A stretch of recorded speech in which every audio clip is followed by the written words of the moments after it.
Hello, my name is Justice Tumlin, and the purpose of my speech is to persuade you on why protests are very important in today's society and why they're essential to receiving social equality that is direly needed in our society today.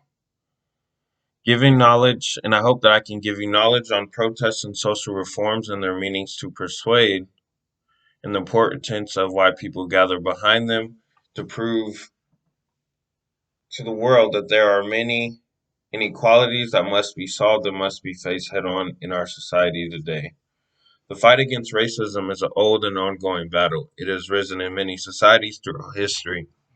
But the racism in America started as slavery, but has evolved into passive threads engraved into the fabric of society. People of color scream that racism is not ended, but society claims it was all washed away. How is racism just washed away? How is injustice just looked over?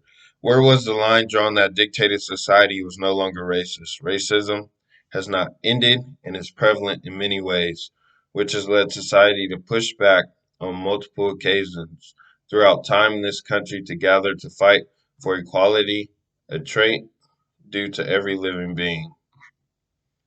Racism is a prejudice, discrimination, or antagonism directed against a person or people on the basis of their membership in a particular racial or ethnic group, typically one that is a minority or marginalized. America has a pretty image painted across its forehead, when in reality it has a dark past and has targeted and mistreated minorities since the beginning of the nation. The truth is this country has been founded on the pillars of racism. America is supposed to be a place of freedom, but where one can acquire the American dream. But that only applies to European descendants, but not to the other nationalities that live in this country. There have been many reforms throughout American history under many different leaders that have possessed different ideologies. Some leaders have been peaceful and others have been radical. Some have even been more forceful. Some were not leaders but examples, but all share a common goal to combat racism and find equality between all living people. There has been lots of progress made over the last 100 years, but there's a lot more to be made. First, I want to talk about past social reforms and their meanings. This country's fight for equality is essential to maintain order and gain equity among the people. Society forgets about the minority groups of today, which is contradictory to the reason America was formed. America was formed to escape persecution and the hierarchy of society, but left and recreated a system that fought to rid themselves of. America fought for freedom. Here are a few examples of how minority groups have fought for freedom in the U.S. Reforms through protests have brought change into society, and they have been in place for hundreds of years, and they're the thing that led to change in this country. One example is the Montgomery bus boycott of 1955. This was in response to Rosa Parks, a black woman being kicked off the bus for refusing to give up her seat in the front to a white person. The city of Montgomery boycotted the bus system and chose to walk. This was a form of peaceful protest because the black community was the primary user of the public transportation system. This boycott caused the bus system to fail and realized that African Americans are a part of this country and must be made equal.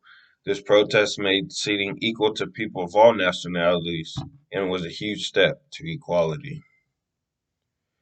Another example is, even in a more forceful form, is Black Panthers. They invaded the state capitol in 1967. This was an example to show the profiling differences between black and white people in America.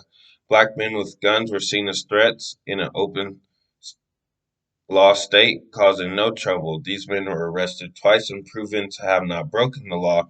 The police stated we must check them out and make sure that they're legit. These are the kind of prosecutions that black men have faced throughout society. Another example of a protest, a very famous one, is the March on Washington by Martin Luther King to achieve equal jobs and pay among the people between African Americans and their white counterparts. The march was the most historical of racial protests in U.S. history. It gathered the largest crowd in the Garden. This march is where Martin Luther King had one of his largest audiences and gave his most famous I Have a Dream speech. I brought all these protests up as they have made progress for due equality in the country. These memorable events have brought change and have brought light to problems and have fixed them. The power the movement possessed were remarkable, but they were only the start. The bold forms of racism may not exist. Some forms of racism still run wild in the fabric of American society. Change is still needed. That is why we have the protests during this current moment. Equality must be served. For there to be peace, rioting and looting may be an excessive way to get the point across, but noise must be made for the war on racism to come to an end. We as a nation are fighting systematic racism. 70 years later, it must be tackled head on. There are many protests being carried out today. The most current one is about the cops killing George Floyd. The brutal killing of George Floyd is an example of police brutality. Police brutality is a rising issue in the U.S. People of color experience harsher reactions from the police. Floyd did not resist arrest. His arrest and killing was done on camera. The police decided to be rough with him and put their knees on his neck and suffocated him. This is one of many examples of police brutality that has led the world to go into protest mode and not backing down from resistance. There is no accountability for police officers in this country when they abuse their power. The officers that killed Floyd were not seized immediately, and their city had no intent on arresting them. Police feel that they can get away with anything. There has been other cases similar to this, and many officers' only punishment were paid leave. Police use too much force compared to other countries, and they know they can get away with it. Police will combat Black Lives Matters movement with Blue Lives Matters as a degrading comment to the Black Lives Matters comments. Police will profile people of color than they do their white counterparts. Men of color are 2.5 times more times to be profiled by the police than their white counterparts. That is a whopping 250%. Officers pick these targets to get them in the court systems to receive harsher punishments. This is a hidden form of racism embedded into our society. There are many other reasons protests aspire in our country. I focused on the African American community, but there are many other races experiencing similar degradation in our country. ICE has raided Mexican households and broken up countless families. The U.S. government has misplaced 1,500 immigrant children. The U.S. rejects a lot of people from the Middle East that are trying to get into the country. There are many different reasons to protest for social equality. This country needs social equity to all minority communities. This country was started to give freedom, but has done everything except that. People are so fed up and will continue to resist until they receive their God given respect.